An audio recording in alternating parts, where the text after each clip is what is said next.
Guys, viral na viral nga ngayon dito sa Japan si Ryo Tatsuki. Sino nga ba si Ryo Tatsuki? Bakit viral na viral siya dito sa Japan? Kasi guys, yung prediction niya ay nagkakatotoo. At hindi naman siya manghuhula. Siya nga ay isa lang na comics artist. So, isang manga artist. Alam niyo yung manga artist or comic artist.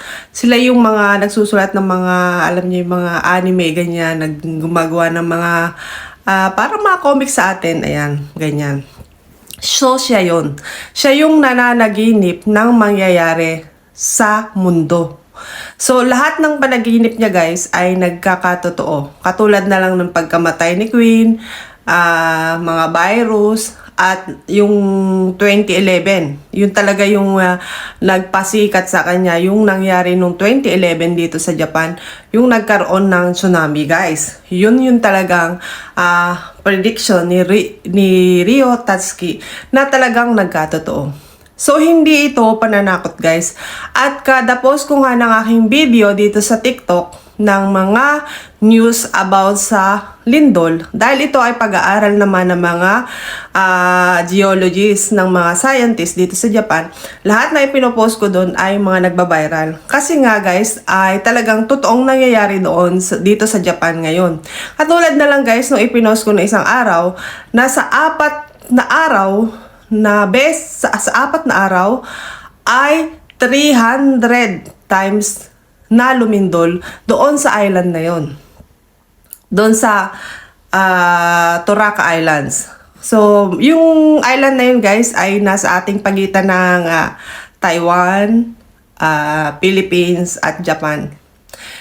So, ito namang prediction na ito ni Ryo Tatsuki ay taliwas sa studies ng mga geologists. Pero ang nagiging connection lang guys ay parehong nasa, siyempre, Pacific Ocean.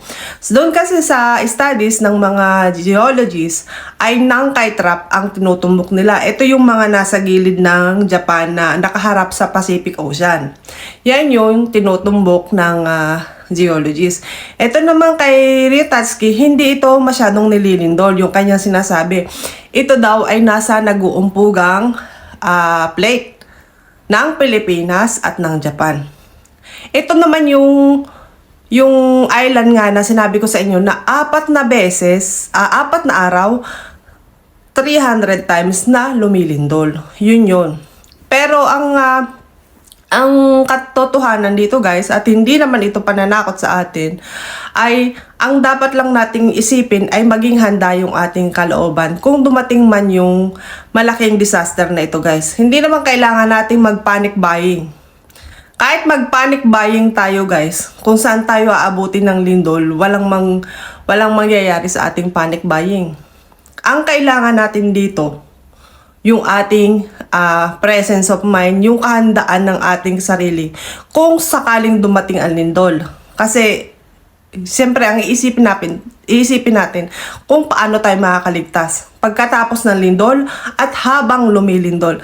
Kasi pagkatapos ng lindol guys ay talagang, siyempre, mawawala ng kuryente, mawawala ng tubig, wala ding mga bukas na supermarket, or walang makukunan ng pagkain, especially dito sa Japan. Kasi dito sa Japan, mostly ang pagkain dito ay binibili sa mga supermarket. Wala namang nakukuha sa kung saan-saan lang. Usually, yung mga ganitong nasa city, naninirahan dito sa city, diba? So, ang kailangan dito guys ay hindi panic buying. Ang kailangan dito ay yung ating kahandaan ng ating sarili.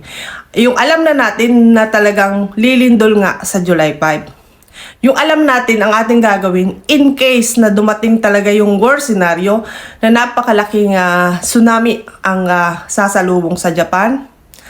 At maraming building ang magkukulaps, maraming sunog ang magaganap, maraming pagsabog ang magaganap dito sa Japan. At hindi lang sa Japan guys, sa Pilipinas din, damay din ang Taiwan, damay din ang China. Dahil ito daw ay mangyayari doon sa may pagitan mismo, yung Diamond Point ng Japan, Pilipinas, Korea at Taiwan, Indonesia. Yun guys, nasa Pacific Ocean ito guys. Kaya naman, sinasabi din ito ng mga expert dyan sa Pilipinas na may the big one. May the big one talaga at damay nga yung Pilipinas. Damay nga dito ang lahat ng nandito na naka-paste sa Pacific Ocean, guys. So, ang video na ito, guys, ay talagang ginawa ko para sa inyo. Para sabihin ko lang sa inyo na hindi naman nyo naman kailangan mag-panic buying. Ang kailangan talaga natin ay kahandaan ng ating sarili in case na dumating ang ganitong worst scenario. Kasi ito, sinasabi din naman to ni Rio Tatsuki na hindi naman ito prediction. Ang nangyayari sa mundo, yung nangyari noong unang panahon ay nangyayari ulit ngayon. Yung sinasabi sa Biblia na katapusan ng mundo, hindi naman talaga nagkakaroon ng katapusan ng mundo. Nagkakaroon ng pagbabago sa mundo.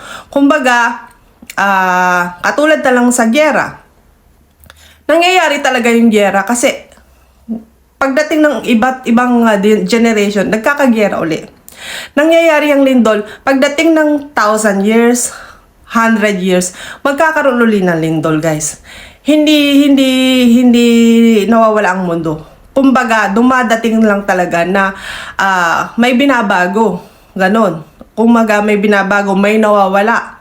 Ganon. Kumbaga, parang tayong mga tao, hindi naman tayo lifetime na nandito sa mundo. May pagkakataon talaga na mawawala tayo. Kung iisipin mo na nga lang na ito yung generation mo. Pagdating ng panahon, after 30 years, hindi mo alam kung nasaan ka na. Ganun, guys.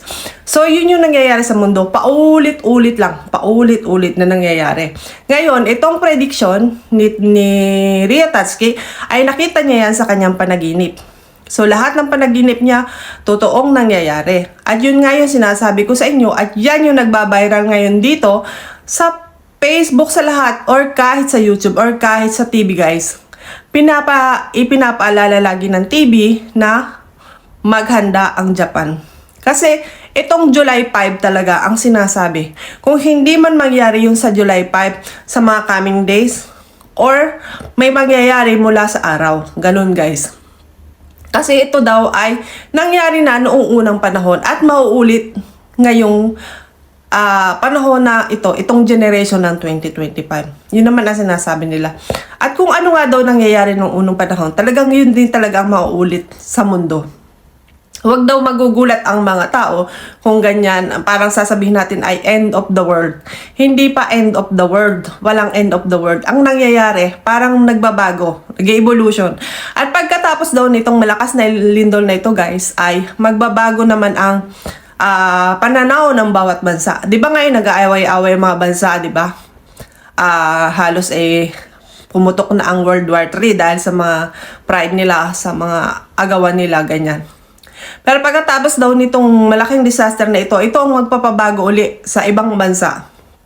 Sa mga bansa na makakapanood ng mangyayari sa hinaharap na prediction na sinabi ni Rio Tatsuki. Ayan, guys. Siya talaga ay tunay na tao at siya ay talagang manga artist. Masa-search niyo yan, guys, sa YouTube at mapapanood niyo yan si Rio Tatsuki na tunay siyang tao, tunay siyang babae, guys. At siya talaga ay nagsusulat ng mga comics. So, marami talaga siya mga comics dito sa Japan. Sabihin niyo naman na ano lang yan, para lang yan mag-viral. Hindi naman masama kung mag-share tayo ng ganito, guys. At hindi rin naman masama kung ihahanda natin ang ating sarili kung dumating man ang disaster. Kahit anong araw dumadating ang disaster. May disaster sa aeroplano, lahat. Dumadating talaga yan. May bumabaha. Disaster yan. Talagang nangyayari yan. Kaya ang dapat lang nating gawin, maging handa tayo kung ano man ang darating ngayong mga susunod na araw. Dahil nga July 5 ang tinutumbok na date ng disaster na ito. Katulad ng tinumbok niyang date noong March 11, 2011. So, yun, guys. So, maging handa lang tayo, hindi tayo nananakot. Maging handa yung sarili natin, magdasal tayo, gayon, guys. Yun ang magiging weapon natin. Kahit marami tayong pagkain dyan, kung tayo wala sa ating bahay, paano mo kakain yung pagkain mo? O, diba? So, yun lang naman yung point, guys. Huwag tayo mag-panic buying, mag-panic praying tayo, at mag-panic handa tayo sa ating sarili. Yun lang, guys. Thank you for watching.